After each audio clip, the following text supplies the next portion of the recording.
Welcome back to my channel Tamil quality inspection. இன்னைக்கு வந்து ஒரு புது வீடியோவில் உங்களை எல்லாம் சந்திக்கிறதுல ரொம்ப மகிழ்ச்சி.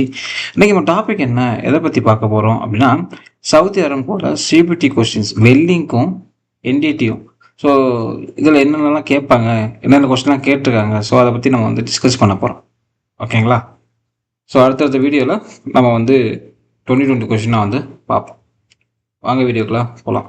ஸோ ஃபஸ்ட்டு கொஸ்டின் பார்த்தீங்கன்னா, what is reverse polarity? Reverse போலாரிட்டினா என்ன, எதை நம்ம வந்து ரிவர்ஸ் போலாரிட்டி அப்படின்னு வந்து சொல்லுவோம் அப்படின்னு வந்து கேட்டிருக்காங்க. ஸோ ரிவர்ஸ் போலாரிட்டி அப்படின்னா என்ன? டைரக்ட் கரண்ட் எலக்ட்ரோட் பாசிட்டிவ், இதுதான் வந்து ரிவர்ஸ் போலாரிட்டி.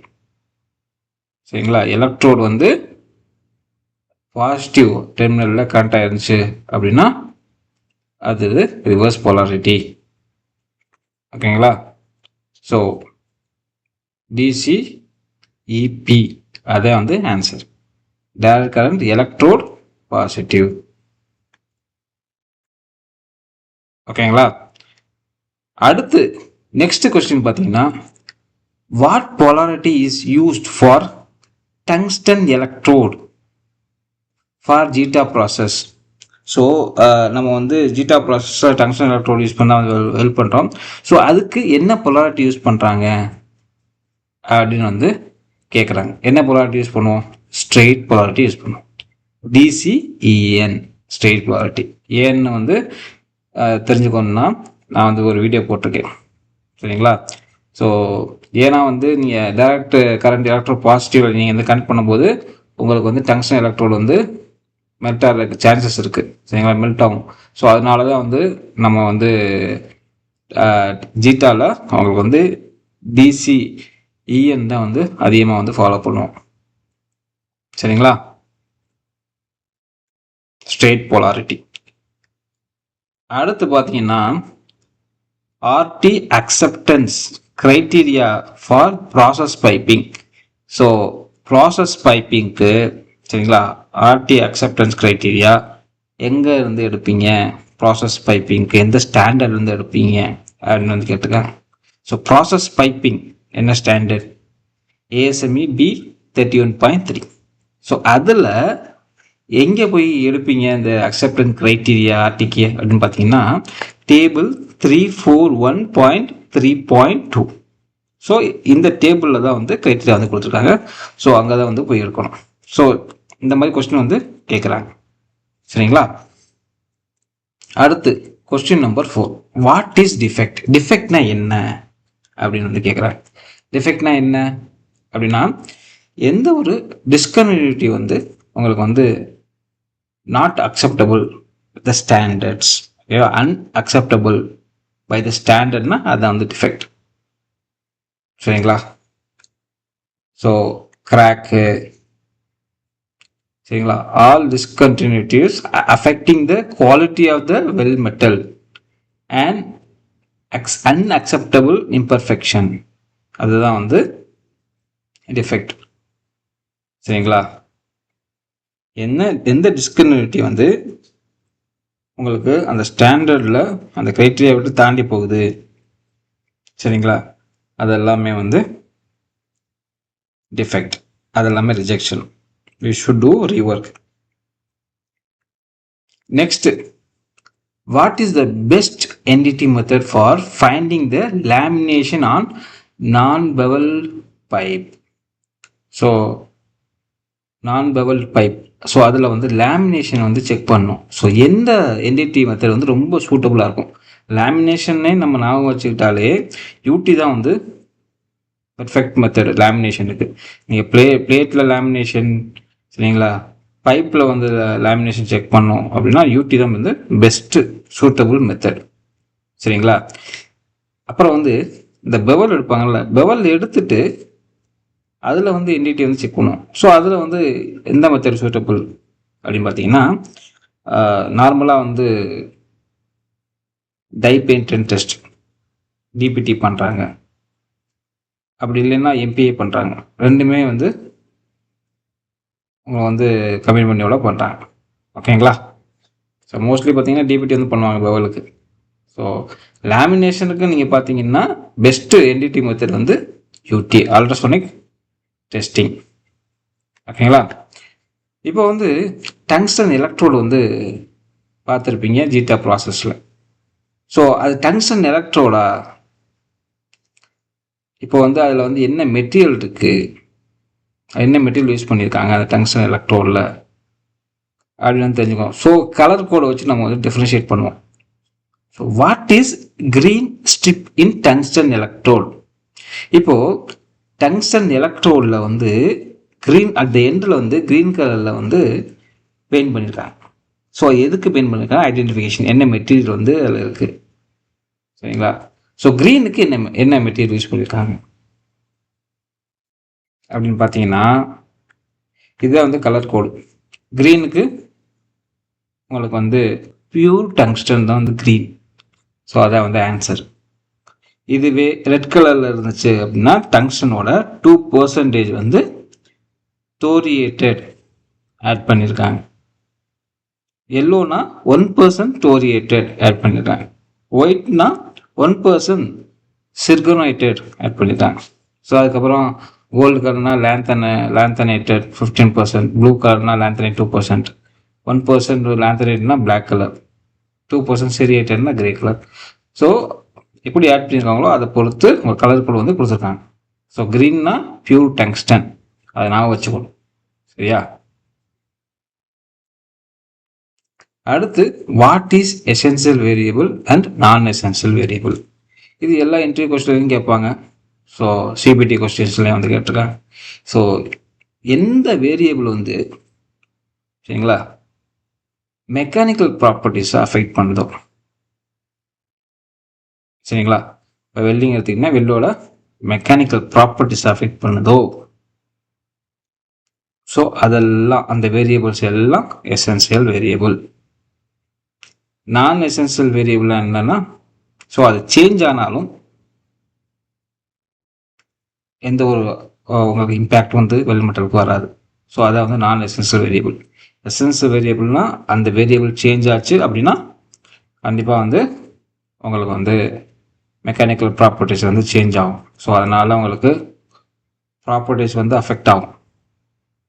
சரிங்களா? எசென்சியல் வேரியபிள் சேஞ்ச் ஆச்சு அப்படின்னா ரீகுவாலிஃபிகேஷன் வந்து பண்ணணும். நான் எசென்சியல் வேரியபிள் சேஞ்ச் ஆச்சுன்னா ரீகுவாலிஃபிகேஷன் பண்ண தேவையில்லை. Just we have to revise the WPS. So அதை தான் வந்து சொல்லணும். ஓகேங்களா? So variable that has an effect on the mechanical properties of the weldment, and if any changes beyond the limit specified by the standard will require the WPS to be requalified. ஓகேங்களா? நான் essential variable என்ன? Variables that must be specified on the WPS but does not have a significant effect on the mechanical properties of the weldment and can be changed without requalification of the WPS but needs to revise the WPS. ஓகேங்களா? புரிஞ்சா? So இந்த மாதிரி நீங்கள் சொன்னாலே போதும். Okay, அடுத்து 8th question. What is the causes of crater pipe or crater crack? So crater pipe and crater crack வர்றதுக்கு காரணங்கள் என்ன அப்படின்னு வந்து கேட்குறாங்க. ஸோ காரணம் என்ன? ஃபஸ்ட்டு வந்து வெல்டரோடைய ஸ்கில். ஸோ அவங்க வந்து அந்த அளவுக்கு குவாலிஃபைடு வெல்டர் இல்லைன்னா கிராட்டர் பைப் வந்து கண்டிப்பாக வரும், கிராட்டர் கிராக் வந்து வரும். ஸோ சடனாக வந்து இன்னொன்று ஆர்க்கை வந்து எக்ஸ்டிங்யூஸ் பண்ணுறாங்க. ஸோ அந்த சமயத்தில் வரும். ஸோ இதை நம்ம எப்படி தடுக்கிறது அப்படின்னு பார்த்தீங்கன்னா கிராட்டர் ஃபில்லிங்பாங்க. ஸோ நம்ம வந்து முடியும் போது இப்போ வந்து உங்களுக்கு வந்து ஆர்க்கை வந்து நீங்கள் வந்து எக்ஸ்டிங்யூஸ் பண்ண போகிறீங்க, ஆர்க்கை வந்து ஸ்டாப் பண்ண போகிறீங்க அப்படின்னா அந்த இடத்துல எக்ஸ்ட்ராவாக நீங்கள் வந்து ஃபில் பண்ணணும். சரிங்களா? எக்ஸ்ட்ராவாக ஃபில் பண்ணும்போது உங்களுக்கு இந்த கிராட்டர் பைப் கிராக் நம்ம வந்து அவாய்ட் பண்ணலாம். ஸோ இந்த crater pipe and crater crack எதனால் வருது அப்படின்னா சடனாக நீங்கள் வந்து உங்களுக்கு வந்து இந்த ஆர்க்கை வந்து எக்ஸ்டிங்யூஸ் பண்ணும்போது அந்த இடத்துல வந்து கூலிங் வந்து ஃபாஸ்ட்டாக நடக்கும். ஸோ அதனால டு கான்ட்ராக்ஷன் அண்ட் எக்ஸ்பேன்ஷன் உங்களுக்கு crater crack or crater pipe வந்து வரும். ஓகேங்களா? First lack of welder skill, அப்புறம் wrong arc termination, high current. So இதனால தான் வந்து கிராட்டர் பைப் ஆர் கிராக் வந்து வருது. ஸோ இப்படி தான் வந்து இருக்கும் கிராட்டர் பைப். சரிங்களா? அடுத்து போலாமா? Which position has the highest heat input? எந்த பொசிஷன், ஸோ நம்ம வெல்ட் பண்ணும்போது ஹீட் இன்புட் அதிகமாக இருக்கும். Which position has the highest heat input? So obviously இங்கே வந்து வெர்டிக்கல் அப் அந்த பொசிஷன்லாம் வந்து உங்களுக்கு வந்து ஹீட் இன்புட் வந்து அதிகமாக இருக்கும். ஏன்னா நம்ம வெர்டிக்கல் அப்பில் வெல்ட் பண்ணும்போது ஸ்லோவாக தான் போகும். இதுவே நீங்கள் வெர்டிக்கல் டவுனில் வரும்போது ஃபாஸ்ட்டாக வந்துடுவோம். சரிங்களா? மேலேருந்து கீழே வரும்போது ஃபாஸ்ட்டாக வருவோம், கீழேருந்து மேலே போகும்போது ஸ்லோவாக தான் போவோம். நீங்கள் ஒரு ஸ்டெப்ஸில் ஏறும்போதே மேலே ஏறும்போது கொஞ்சம் ஸ்லோவாக தான் ஏறுவீங்க, கீழே இறங்கும்போது ஃபாஸ்ட்டாக வந்து இறங்குவீங்க. அதே மாதிரி தான். ஸோ ஸ்லோவாக ஏறும்போது அந்த இடத்துல ஹீட் அதிகமாக வந்து ட்ரான்ஸ்ஃபர் ஆகும். ஸோ ஹீட் இன்புட் அதிகமாக இருக்கும். ஸோ வெர்டிக்கல் அப் பொசிஷனில் தான் வந்து வெர்டிக்கல் அப் ப்ரோக்ரஷனில் வந்து உங்களுக்கு வந்து ஹையஸ்ட் ஹீட் இன்புட் உங்களுக்கு வந்து இருக்கும். ஓகேங்களா? அடுத்த question, qualification of WPS for the project is a responsibility of. ப்ராஜெக்டில் வந்து WPS குவாலிஃபிகேஷன் பண்ணுறாங்க பார்த்தீங்களா, அது யாரோட ரெஸ்பான்சிபிலிட்டி? ஸோ இதில் வந்து ரெண்டு விதமான இருக்குது. இப்போ ப்ராஜெக்ட்ஸ் அதில் நீங்கள் பார்த்தீங்கன்னா கான்ட்ராக்டர்ஸ் வந்து அவங்களோட ரெஸ்பான்சிபிலிட்டி. ஸோ அவங்க வந்து WPS வந்து குவாலிஃபை பண்ணுவாங்க, எங்களை ப்ரீகேர் பண்ணி அதை வச்சு WPS மேக் பண்ணுவாங்க. இதுவே வந்து இப்போ அதே ப்ராஜெக்டில் வந்து சப்கான்ட்ராக்ட் கொடுத்துருப்பாங்க. சரிங்களா? அந்த கான்ட்ராக்ட் வந்து சப்கான்ட்ராக்டில் கொடுத்துருப்பாங்க. ஸோ அப்போ வந்து யார் வெல்ட் பண்ணுறாங்களோ அவங்க வந்து அவங்களோட ரெஸ்பான்சிபிலிட்டி. சரிங்களா? எய்தர் மேனுஃபேக்சரர் யார் வந்து ஃபேப்ரிகேஷன் பண்ண போகிறாங்களோ அவங்க, இல்லைன்னா கான்ட்ராக்டர்ஸ். ஓகேங்களா? Based on the projects. Okay, contractor or manufacturer அவங்க தான் வந்து குவாலிஃபை பண்ணணும். அடுத்த கொஸ்டின் பார்த்தீங்கன்னா, what is the size of the concave fillet weld? Concave fillet வெல்லோட சைஸ் என்ன, அது எப்படி வந்து கண்டுபிடிக்கணும்னா த்ராட் சைஸை வச்சு தான் வந்து கண்டுபிடிக்கிறது. ஓகேங்களா? ஸோ கான்கேவ் ஃபில்லட் வெல் எப்படி இருக்கும், கான்வெக்ஸ் எப்படி இருக்கும், ஃப்ளாட் வெல் எப்படி இருக்கும். ஓகேங்களா? ஸோ த்ராட் சைஸை வச்சு தான் வந்து நம்ம கான்கேவ் ஃபில்லட் வெல்லோட சைஸை வந்து கண்டுபிடிப்போம். ஓகேங்களா? அடுத்து வந்து how to measure the strength of the fillet weld. இப்போ ஃபில்லட் வெல்லோட ஸ்ட்ரென்த்தை எப்படி மெஷர் பண்ணுறதுன்னா த்ராட் சைஸை வச்சு தான் வந்து கண்டுபிடிக்க முடியும். த்ராட் சைஸை வச்சு தான் வந்து அது எப்படி ஸ்ட்ரென்த் எப்படி இருக்குது அப்படின்னு செக் பண்ண முடியும். ஸோ அதான் அந்த ஆன்சர், த்ராட் சைஸ். த்ராட்டை வச்சு தான் வந்து கண்டுபிடிக்க முடியும். So for what diameter of the pipe we have to use external line pipe clamps in pipe line. So fitup ஒரு 2 பைப்பை வந்து ஃபிட்டப் பண்ணும்போது எந்த பைப் டயாமீட்டர் வரைக்கும் நீங்கள் எக்ஸ்டர்னல் லைன் கிளாம்ப் வந்து யூஸ் பண்ணுவீங்க, எதுக்கு மேலே போனால் நீங்கள் இன்டர்னல் செட்டப் வந்து யூஸ் பண்ணுவீங்க அப்படின்னு பார்த்தீங்கன்னா உங்களுக்கு வந்து 16 இன்ச், அந்த 16 இன்ச் வரைக்கும் நீங்கள் எக்ஸ்டர்னல் வந்து யூஸ் பண்ணணும். அதுக்கு மேலே போச்சு அப்படின்னா இன்டர்னல் வந்து யூஸ் பண்ணணும். இதுவே நீங்கள் டைஇன் அதில் பார்த்தீங்கன்னா 20 இன்ச். சரிங்களா? இதுவே சிமெண்ட் லைனில் பார்த்தீங்கன்னா 30 இன்ச். சரிங்களா? பட் வந்து நார்மலாக பார்த்தீங்கன்னா லெஸ் தேன் 16 இன்ச்சுக்கு எக்ஸ்டர்னல் லைன் அப் கிளாம்ப் தான் வந்து யூஸ் பண்ணணும். ஓகேங்களா? அடுத்து, if triangle given as well symbol, what is the well configuration? Weld சிம்பிளில் ட்ரையாங்கிள் கொடுத்துருக்காங்க. ஸோ அது வெல் கான்ஃபிகரேஷன் எதை குறிக்குது அப்படின்னு பார்த்தீங்கன்னா ட்ரையாங்கிள் அப்படி வந்துச்சுனாலே அது வந்து ஃபில்லட் வெல். ஓகேங்களா? ஸோ இங்கே பார்த்தீங்கன்னா இதுதான் ட்ரையாங்கிள் குறிக்குதா, இந்த இடத்துல வந்து ஃபில்லட் வெல் பண்ணியிருக்காங்க. ஓகேங்களா? புரிஞ்சா? அடுத்து, விச் பிடி இஸ் லீஸ்ட் சென்சிட்டிவ்? எந்த பிடி அந்த மெத்தட் வந்து ரொம்ப சென்சிட்டிவ் கம்மி அப்படின்னு பார்த்தீங்கன்னா, உங்களுக்கு வந்து சால்வெண்ட் கிளீனிங் டெக்னிக் இருக்குது, அதுமாதிரி வாட்டர் வாஷபிள் டெக்னிக் இருக்குது. சரிங்களா? ஸோ இதில் பார்த்தீங்கன்னா உங்களுக்கு வாட்டர் வாஷபிள் டெக்னிக் இருக்கு பார்த்தீங்களா, அதே வந்து ரொம்ப சென்சிட்டிவ் வந்து கம்மி மற்ற மெத்தடை கம்பேர் பண்ணும்போது. வாட்டர் வாஷபிள் தான் வந்து லீஸ்ட் சென்சிட்டிவ். அடுத்து பார்த்தீங்கன்னா, which flame is used for steel welding. Steel வெல்டிங்க்கு எந்த ஃப்ளேம் நம்ம வந்து யூஸ் பண்ணுவோம்? மற்ற 3 ஃப்ளேம் இருக்குது: நியூட்ரல், கார்பரைசிங், ஆக்சிடைசிங். ஸோ இதில் பார்த்தீங்கன்னா நியூட்ரல் ஃப்ளேம் தான் வந்து ஸ்டீல் வெல்டிங் யூஸ் பண்ணுவோம். ஸோ நியூட்ரல் ஃப்ளேம் யூஸ் பண்ணும்போது உங்களுக்கு ஆக்சிஜன் அண்ட் அசிட்டலின் இது வந்து 50% வந்து யூஸ் பண்ணுவோம். ஸோ அப்போ வந்து உங்களுக்கு ஃபஸ்ட்டு வந்து ஆக்சிடேஷன் அந்த அளவுக்கு ஆகாது. அதே மாதிரி உங்களுக்கு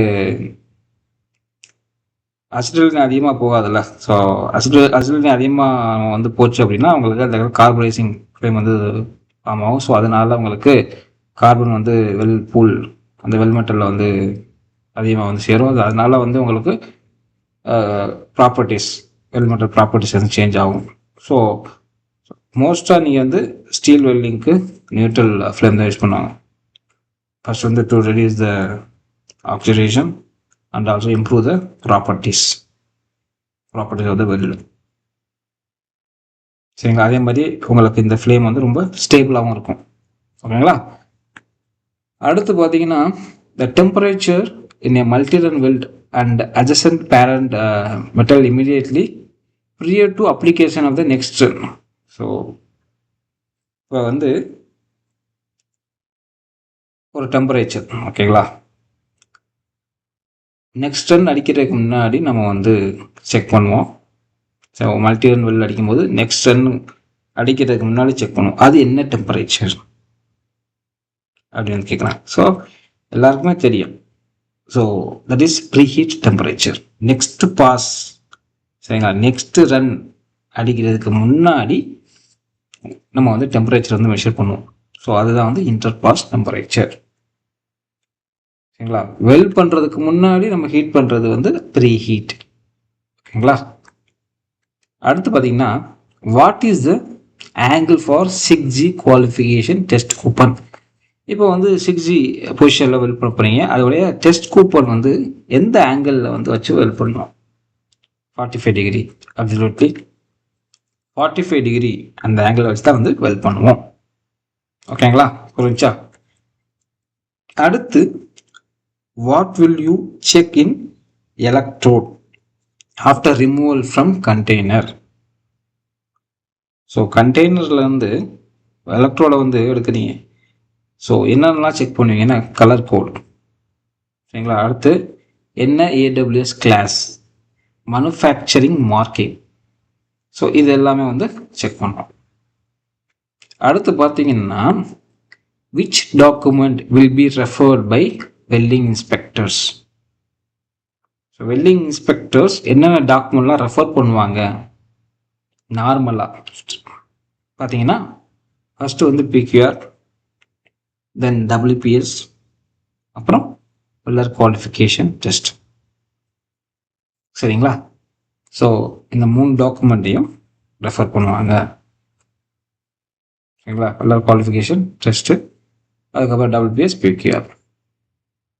ஓகேங்களா? நெக்ஸ்ட்டு வந்து இன்னொரு 20 கொஸ்டின் பார்ப்போம் அடுத்த வீடியோவில். ஐ திங்க் இந்த வீடியோ வந்து உங்களுக்கு பிடிச்சிருந்துச்சி, உங்களுக்கு வந்து ரொம்ப யூஸ்ஃபுல்லாக இருந்துச்சுன்னா லைக் பண்ணுங்கள், கமெண்ட் பண்ணுங்கள். அடுத்த ஒரு நல்ல டாப்பிக்கில் வந்து உங்களை வந்து சந்திக்கிறேன். Until bye bye, take care, see you, bye.